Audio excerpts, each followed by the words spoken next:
সেই ঋণগুলো বর্তমানে 2.5 লক্ষ কোটি টাকা। এই 2.5 লক্ষ কোটি টাকা তারা বিদেশ থেকে উন্নয়নের নাম করে টাকা ডলার নিয়ে এসে এইটা আবার বিদেশে পাচার করছে, ঠিক কিনা?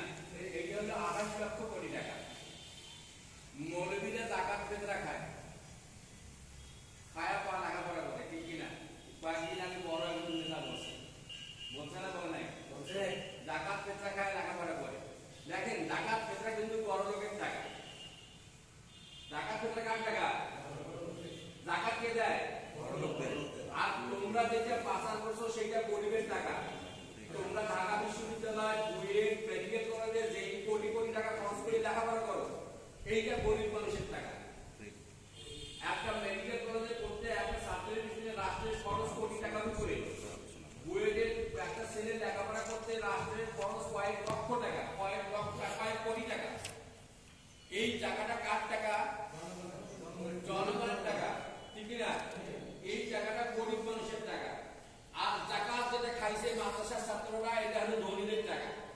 ধনীরা স্বেচ্ছায় তার মাল থেকে দিছে, ঠিক না? ধনীরা স্বেচ্ছায় তার মাল থেকে দিছে।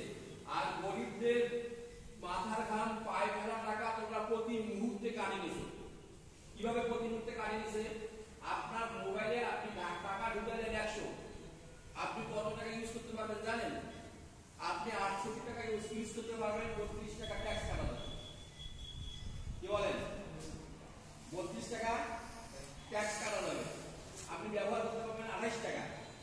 এরপরে আপনি লবণ কেনেন, চিনি কেনেন, তেল কেনেন, আর যাই কেনেন, ঔষধ কেনেন, পথ্য কেনেন, যাই কেনেন, এইখানে একটা ট্যাক্স ধরা আছে। আমরা কাপড়টা পরছি, কাপড়ের সুতার মিলে ট্যাক্স, তুলার মিলে ট্যাক্স ধরা আছে, সুতার মিলে ট্যাক্স ধরা আছে, কাপড়ের মিলে ট্যাক্স ধরা আছে। কাপড়টা যখন বাজারে বিক্রি হয়েছে, বিপণন হয়েছে, তখন একটা ট্যাক্স ধরা আছে, ঠিক না?